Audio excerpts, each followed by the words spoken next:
Hello, good afternoon. I'm very pleased that we are going to have this webinar, and we're going to have many of these. So in that way, we can discuss many topics that can be of your interest. So let me go ahead and share my presentation. So in that way, we can jump and start talking. So my name is Dr. Davila. I'm a urologist at Vero Beach in Florida, and I'm part of Florida Healthcare Specialists and Florida Cancer Specialists. So today we're going to be talking about erectile dysfunction and urinary incontinence in male.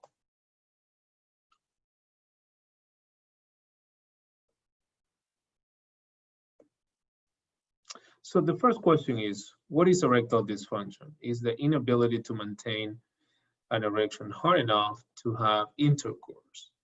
And here, how prevalent it is, almost 50% of patients over 40 years old, they will have some degree of erectile dysfunction. So we're talking about almost 40 million people, men will have this problem. So it's quite common.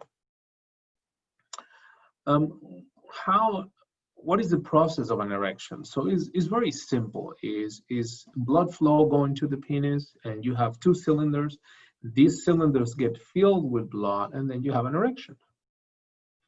What are the most common cause of erectile dysfunction? There are three. Vascular problem, we're going to talk about that. Diabetes, we're going to talk about that as well.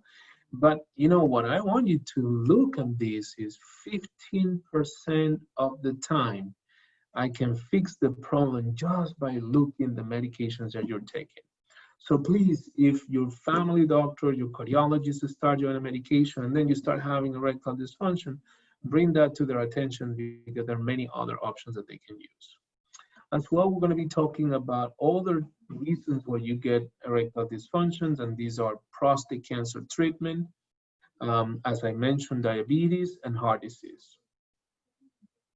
Let's start with erectile dysfunction and diabetes. So diabetes, the reason it causes erectile dysfunction, or ED, is for two reasons. Number one, during diabetes, you have nerve damage. And these nerve damage affect the communication between the brain and the penis. And therefore, there is not able to release nitric oxide. And therefore, endothelial cells that are responsible for the vasodilation and therefore the rush of blood into the penis are not working well. So the nerves are not communicating well, the cells are not working well, therefore you don't have that much flow or blood flow to your penis, and therefore you have the ED. This can increase the ED in men with diabetes, of course, if they are older, and plus that they have diabetes, it's not going to be helping. Or how long the diabetes has been affecting them, how well they control the diabetes. And as we know, diabetes is one of these diseases that can affect many organs, among them kidney, heart. So therefore is something that is affecting the quality of life of these patients. So ED and heart disease. I think this is an excellent topic that I always want to bring to the attention of my patients, and I will tell you why. There are many publications that have shown that when you develop ED, usually happen 2 or 3 years before having a heart attack. So if I have a patient with ED, and he has not been seen by a cardiologist, I usually bring that to their attention, and I encourage them to see a cardiologist to be evaluated, or the family doctors that they know about this type of publication. They usually do a workup of this patient to make sure that they're not dealing with any heart problem. And it's very simple. Remember, I told you that the erections is based on blood flow into the penis, and this is, the blood vessels that are going to the penis are very small, 1 or 2 millimeters. So these can be affected very easy, very fast, and as the blood vessels are getting bigger, it takes longer to be affected. So the first one, ED, followed by chest pain, which are the blood vessels that go to your heart. When they get hard, they're not dilating, therefore you get the chest pain and you can get a heart attack. So how can we decrease the risk of having ED and heart problems? So diet, exercise. You know, I always tell my patients exercise is not necessarily mean that you have to go to the gym for an hour. No, there are many publications that show that if you go out and walk 1 or 2 miles per day, you will decrease, you will have a weight loss, and therefore you will increase your heart health, and you may not have erectile dysfunction. So as simple as walking every day. Now, prostate cancer. We know prostate cancer is the most common cancer in men. And so what happened with this is that, you know, when they do the prostate surgery and they remove the prostate, the nerve that are going to the penis are very close to the prostate. And sometimes even if you save this nerve, the erection can be affected. So ED can present in up to 50% of patients after surgery or radiation. So it is important that when you get the diagnosis of prostate cancer, you talk about erectile dysfunction, because that certainly will affect your quality of life. So what are the treatments that we offer to our patients with ED? So let's start with the oral medications, and as you see, we have many options. The oral medications, there are many in the market. All of them are excellent choices. They are effective between 50 and 85% of the time. And then diabetic patients, usually they don't respond as well as non-diabetic patients for these oral pills. The most common side effects that I see from my patients, or they complain about it, is headache, stuffy nose. So, and therefore they stop it because the side effect, back pain, Cialis sometimes can give you back pain. So they're very effective, but they're not free of side effect, and you need to discuss that with your physician. What happens if you fail that? There are other options. The vacuum device, which is a cylinder that will induce a negative pressure when you put it around the penis and therefore give you an erection. Once you have an erection, you will put the rubber band at the base of the penis, so you will be able to entrap the blood in the cylinders inside the penis. And it's effective between 60 to 80% of the time. What I have seen in my practice, 50% of my patients, they love it, and 50% hate it. So it's a 50-50. Some of the main complaint is you don't have ejaculation because at the base of the penis, you put the rubber band to keep the blood in the penis. And this is a complaint that bothers the patients. And sometimes you can have, you know, penile bruising. And one of the most common complaints of those patients that hate it is the lack of spontaneity. So you have to stop, find the cylinder, put it on the penis. So it breaks the flow of having intercourse.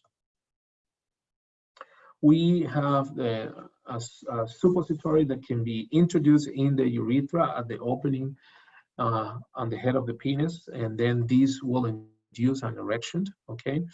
Is effective in up to 65% of the time. And but again, it has to be refrigerated, so you have to have it of -4 and then find it, put it on, break the box, put it inside the urethra, so as well it prevents the natural flow of having intercourse. And some of my patients, the most common complaint is pain. So, and they stop it. Then we have the injections. We have been using the injection for many, many years. And the main idea behind this injection is what? Induce a vasodilation of the blood vessels that are going to the penis, and therefore you have a blood flow filling the cylinders inside, and therefore you have an erection. You have to inject this before every time that you want to have intercourse. And some of the side effects that I have seen is a scar. In the place that you are injecting, over time, you can develop scar tissue. Sometimes pain or bleeding during intercourse after injecting these medications, then the site of injection can bleed. Finally, and I think a quite effective way to treat ED is the penile prosthesis or penile implant. So basically what we are doing is placing 2 cylinders under the skin inside the penis connected to a pump and a reservoir. So every time that the patient want to have intercourse, they pump and the fluid go from the reservoir into the cylinders, and therefore you can have an erection, okay? This is an outpatient procedure. It usually takes between 20 to 30 minutes. You go home the same day, and then usually you can go ahead and start using the implant between 4 weeks to 6 weeks. And the satisfaction of all the patients is as high as 98%, and as well the partners are very happy about this. It can last between 7 to 10 years and about 90 to 94% of the time. So what are the complications related with this? Well, you know, every time that we put something like prosthesis and implant, there is always a risk of infection, and this can be between 1 or 2%. If you're diabetic, sometimes that infection rate can be a little higher, and but there are many ways to prevent this, so it's always good to discuss it with the urologist and talk about the different type of prosthesis and how you prevent the infections. So I think that the implants, what I usually tell my patients is a solution that lasts for 10 years, 7 to 10 years. It doesn't break the flow of having intercourse. You know, the erection would last as long as the patient desired. You will still have an orgasm, you will still have an ejaculation, and it's quite effective. And we have been using this for many, many years. Now, moving to another topic that is not as common as ED, but it is equally affecting the quality of life of many of my patients. So this is what we call stress urinary incontinence, and it can be the most common cause of incontinence in a man is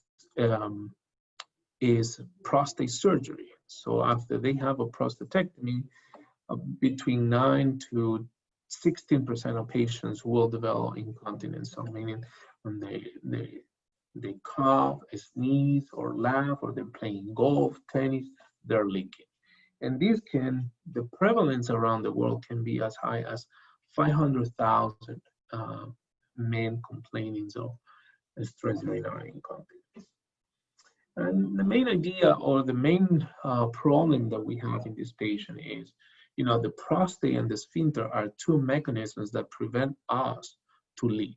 When you have a prostatectomy, that prostate is removed, then the sphincter is the only way to prevent leaking. And sometimes these sphincter can be affected during the surgery, and then you are incontinent.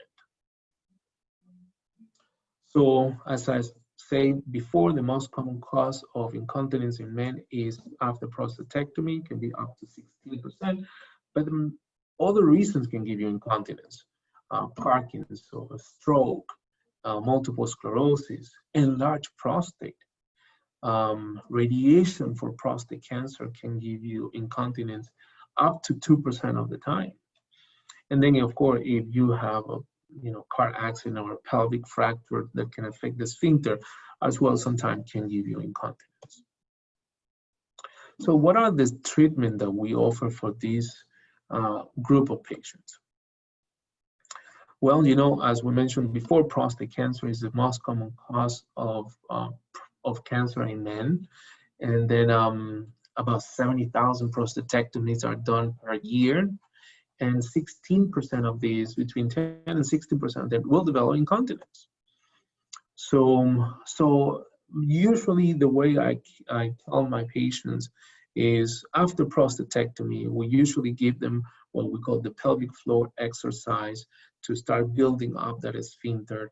And we do these right after the surgery, and we wait for a year, okay? And most of the patients recover the continence during that first year. If after 12 months of the surgery, the patient is still leaking, then certainly we need to do something about this. What are the options? Well, from the less invasive to the more invasive. Less invasive, decreased fluid intake. You have to empty every hour and a half, so you don't stretch your bladder too much. As I say, we do the pelvic floor exercise with biofeedback in the office that are very effective. And patients start using pads, diapers. Sometimes even they consider to use catheter and penile clamps. There are two options: male sling, which is basically giving that support with mesh behind the urethra to prevent incontinence, and is usually a good option for patients that doesn't have a severe incontinence. And usually how severe is this, we measure by the number of pads that they use per day and how heavy are they at the end of the day. And then we have the artificial sphincter that we do it all the time, this type of surgery, which is an implant, which is a cuff around the urethra connected to a pump. And then, every time that the patient is willing to empty the bladder, they pump the cuff open and then they relieve themselves. So it is similar to having an sphincter. Usually this is a surgery is done under anesthesia. It takes about 45 minutes to an hour. You go home the same day. You keep a Foley catheter in your bladder for 24 hours. And then you keep the sphincter open for 4 weeks or so. And then when you come back in 4 weeks to my office, we activate the sphincter, and therefore you can start seeing the benefit of having. And being honest with you, the sphincter is almost as efficient as the normal sphincter, and it can make the patient almost 100% dry, between 80 to 100% dry. So let's say patients were using 10 pads per day, now they can be down to 1 or 2. So it's a significant improvement of their quality of life. So what are the possible side effects of this male sling or artificial sphincter? Well, there are two that are usually the most fierce complications that we always have as a surgeon, is an infection, okay? So every time that we put an implant, we get concerned about infection, and we're trying to prevent them, and we do many things to prevent them, and we discuss these with our patients. How frequently they happen? About 1 or 2% is usually happen during the first weeks after the surgery, and if it happens, it needs to be removed. Then there is another group of complications. It can happen later on, which is what we call erosion. So this sphincter or the sling, they grow into other organs. So the sphincter, it went through the urethra, so now it's blocking the urine rather than opening and allowing the patient to empty well, is giving urinary retention to the patient. Or sometimes it can grow outside the skin, so you see the sphincter or the pump outside in the scrotal area. So it's something that definitely need to be fixed with another surgery. So stress urinary incontinence is very common, up to 16% after prostatectomy. Talk about these before having surgery. Be aware what are the options, and then even if this happened to you, most of the time can be handled with pelvic floor exercise, and within the first year this improved. But if you are part of that unlucky group, between 10 and 60%, then there are many options and very effective and efficient, and you will regain again your quality of life. So it has been a pleasure for me to have this conversation with you. Now we're going to open some time to have more questions and answer and make this educational experience better for all of you. Thank you very much.